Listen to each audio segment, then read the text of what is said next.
today is Paul Barrett, the CEO, and Mark Gasson, the COO at Rome Resources. Thank you both very much for joining us. It's good to be catching up. How are you both doing, Paul, first of all? How have things been?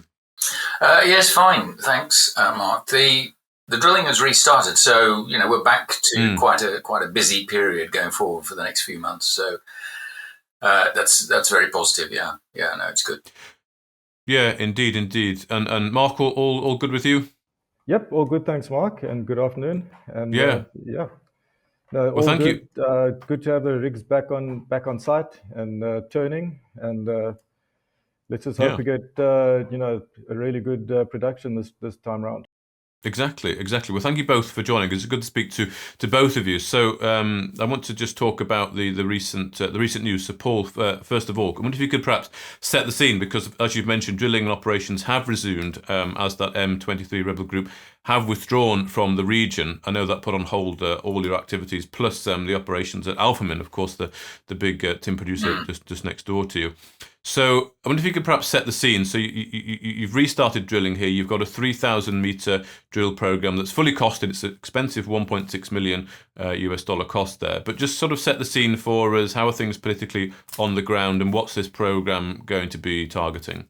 Okay, so I think on the M23 side, so when Alphamin and ourselves decided to pause operations, M23 were looking like they were starting to probe westwards towards where we are. They'd already kind of become entrenched in Goma and Bukavu, so the regional centres, and we really weren't sure how that was going to go. But since then, it's quite interestingly, DRC and Rwanda and M23 on the sidelines, brokered by Qatar, the negotiator of choice these days, is seems to be progressing. And in parallel, there's the US DRC minerals discussions as well, which would help in terms of increasing a bit of security, like a sentiment in the region. So I think those two things combined, and the fact that M23 have really retreated back to the Rift Valley and the Goma Bukavu area, strikes me as being very positive. And in fact, I think a solution will come. I mean, at the moment, going on to the operations side, I mean, we're operating out of Kisangani, which, we're flying backwards and forwards. We have been talking to our neighbours, Alphamin, and we're basically getting an agreement together where we can fly into that airstrip. They can use our helicopter, so it's a nice symbiotic relationship. So that will help a lot in terms of being able to resupply rather than having to go all the way to Kisangani every day. We can do some local operations. So everything's coming together quite nicely. Alphamin are back to full operations, so are we, and so I think it's going to be quite positive, hopefully. Good. I mean, it's interesting you mentioned that US DRC mineral discussion that's going on. Do you think this this agreement, this withdrawing of M23 has had influence from the United States? Because I know, of course, they want to supply these supply chains as well. So do you think they're having a bit of influence here in the region? I think so. I mean, they've had a delegation of senators and congressmen, congresswomen into Rwanda with quite a bit of kind of backup that for the negotiations, and I think that's where it's heading, is a kind of almost in a way a three-way agreement on minerals and financing. So it's bound to be good for us. We may not benefit directly, but we'll certainly benefit indirectly. Yes, absolutely. And it's good to hear that I read in the RNS that you didn't sort of waste time whilst you were pausing operations. You'd spent a lot of time planning and also getting things ready to kick on. So the drill program's it's kicking off, I think, isn't it? So I mean, what's the general? Well, I'll tell you what. Let me ask Mark this. What's the overall objective for this drilling program? Okay, so basically, as you saw in the results that we released yesterday, the northern portion of the deposit is dominated by copper and zinc, and a lot less tin at the higher levels. And we've our understanding and our model so far is that basically This is in exactly the same scenario as you had at San Rafael, for example, which started off as a copper mine. Mm-hmm. And as we're getting more information, we are seeing that the tin is definitely increasing in widths for one, and also in grade as we drilling the deeper levels. But in saying that as well, we're also finding that we've also found previously that our best tin grades were in the southern portion of the deposit. Now, I think what's important to bear in mind here is that we are in exactly the same system as Alphamin's Basir deposits, Mpama North and Mpama South. The difference is Mpama North and South, they lower down in the system, and their copper is only around 0.2%. We did find some zinc at Mpama South. But effectively, it's the same mineralized system, and we are drilling the continuation of this 8 kilometers to the north. Yeah. So we have a lot more copper because you're higher up, and also we and we have a lot of zinc. It's probably one of the broadest sulfide systems I've ever worked in. You have over 200 meters at surface, and that's a significant high grade zinc. Mm-hmm. Copper, you're getting up to decent intercepts, 41 meters at 3.5%.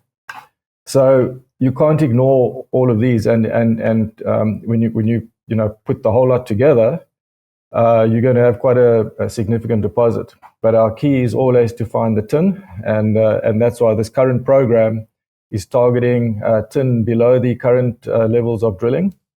And then we also interpreted a fault in the southern portion, and we need to just pick up the tin zone again to the south of the fault zone, and once you have that, we will have to increase our drilling program because that we believe that's where we can expect the highest grade tin. So you can see from the long section that we had in the RNS that we have a very strong plunge to the north of the whole mineralized system, and it's becoming we expecting to get a lot more grade, and that's what we're chasing in this current program. So of that 3,000 meters that you're drilling, is it fewer holes and deeper holes to get under that zinc and copper to hit the zinc, hit the tin? Yes, it's fewer holes, but we also have we also have a contingency within that 3,000 meters to follow up on any high grade tin that we intersect in the earlier holes. Yeah. Okay. Yeah, and is it a risky program going deeper? Does the risk increase the deeper you go? There's always risk, and the main reason for that is that these ore bodies, they have a very strong sort of pinch and swirl geometry. It's not just this flat sheet that you're drilling out. For example, when we drilled Alphamin's Mpama North, and I'm sure you're aware that I was part of that whole program. The first 6 holes drilled under artisanal workings didn't intersect any tin. And it's only once we intersected once we drilled the 7th hole, we found out there was we intersected the zone, and we found there's a very strong plunge to the north, and at 45 degrees. So that's why we missed it in our first holes, because we were just drilling underneath the artisanal workings. Yeah. Okay.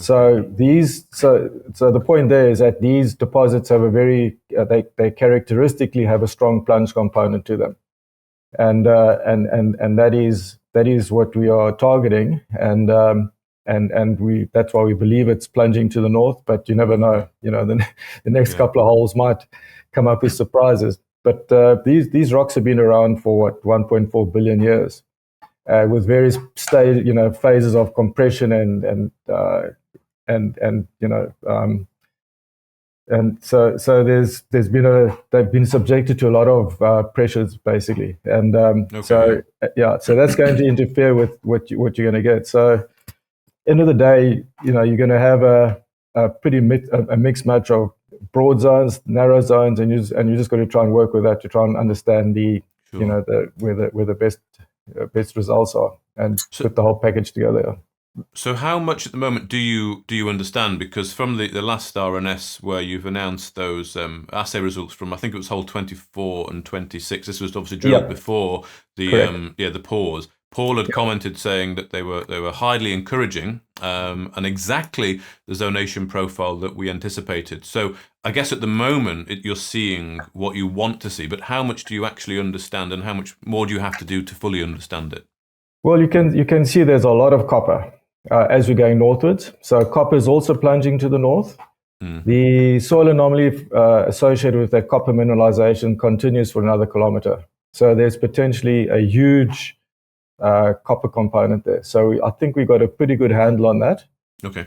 As you're going southwards, the copper sort of thins out, and it pretty much pinches out, I think, in where we've drilled our sort of last our southernmost holes. So copper is, we've got a good handle on the copper. The zinc is everywhere. It's crazy. It just pops up all over the place. Obviously, zinc being the late stage, it's finding any pathway that it can follow, and it's just it's coming in at all in a number of zones. And the interesting one is that we only drilled the western zone of the zinc zone in our first two holes. And there you've got over 100 meters of zinc and good grades as well. So it's massive. So, for understanding, it's more focusing on the tin and the copper. And I think at this stage, everything is supporting, our best grades of tin and widths in the southern portion. And and we're interpreting a plunge to the north. And we're very confident that the current holes that we're drilling now are going to be getting closer and closer to the mother lode. Right. Okay. Excellent. Yeah. Mother lode. Good. What's the final? Good to hear. Well, it's interesting you say that, the mother lode, because of course it is a tin play. But is it a copper play first? Well, the copper and the zinc are really I think they're key for this whole project to succeed, because simply, you've got 200 meters of sulfide mineralization at surface, and that has a definite value. So we would probably kick off with an open pit scenario, and the copper zinc would cover all of that. And by the time so it'll cover all your costs to get to the zinc, plus a lot of profit, I would imagine, on top of that. Good to hear. So we haven't done any metallurgical work at this stage, and we had selected a whole bunch of samples to be sent to the lab just before M23, and so those samples are still stuck in Goma. We cannot access the office, so we are in the process of selecting a whole new bunch of samples, which will be going forward for network in the next next couple of weeks. Yeah. Okay, so the Met testing is underway. Okay, I know it's important to get the Met testing. No, that is, because that's key in driving this whole thing. And exactly. The early conversations we've had with metallurgists and experienced metallurgists, they believe it's all very doable at this stage. So good. Okay. Fingers crossed. Yep. Indeed. Well, thank you, Mark. So, Paul, just a final thought from you. I know the company's really aiming to get towards this maiden resource estimate for tin, copper, and zinc. They are in progress, as you said. I think last time we spoke, which I think was maybe mid-March, I think you'd alluded to the fact that maybe Kalayi was due quite soon, and Mont Agoma to follow. I think around May. So, I mean, again, it's always difficult with timings. I guess things have changed a bit since, of course, the situation. But what are we looking at here when it comes to getting that resource out? Yeah, so pardon me. So the overall plan is to get that resource out for both Kalayi and Mont Agoma. Of course, as you say, the pause meant that it took quite a long time to get to 24 and 26 samples out, and we've only got the assays back less than a week ago. So that's been a bit of a delay in itself. I mean, in terms of the Kalayi, we're probably just about ready to do a resource on that in terms of the amount of data that we need. I mean, you could always argue that drilling out the extensions is worth doing sooner rather than later, but we're not doing that at the moment. But we're actually talking to the competent persons for the reporting. we believe it's probably best to do both together. And of course, with Mont Agoma still drilling, that will then push it out. We haven't really come to a final conclusion on timing of the resource, but it is effectively, the reason that we're doing this drilling is to get a resource out and quantify what we have. It's just a lot of moving parts have been, moving, some of them at random in the past couple of months. So now we're back on track drilling. Give us probably a few weeks to see how that goes, and then we'll probably have a clearer view on the timing for that. Okay. Yeah. Good. And just finally, then, as we go into the summer in the UK, when things tend to get a bit more, the markets tend to go a little bit quiet. I guess we're going to see a fair bit coming from Rome Resources with the drilling results, perhaps some met testing and that resource. Yeah, that's right. I think the news flow will continue at a decent pace all the way through summer. I'm sure a lot of investors take their laptops with them, so they can check us out on the beach. Excellent. Well, while investors are on the beach, are you going to be heading to site? We will have a site visit. We're just trying to work out that we're probably going to do some media work as well around that. Okay. Getting the timing and getting everybody organised. We haven't. Okay. It'll be soon, in the next month or two. Okay. That's probably going to be early August. Oh, okay. Okay. That's an update. Excellent. Well, thank you both, Paul Barrett and Mark Gasson from Rome Resources, for your time this morning. Okay. Thank you, Mark.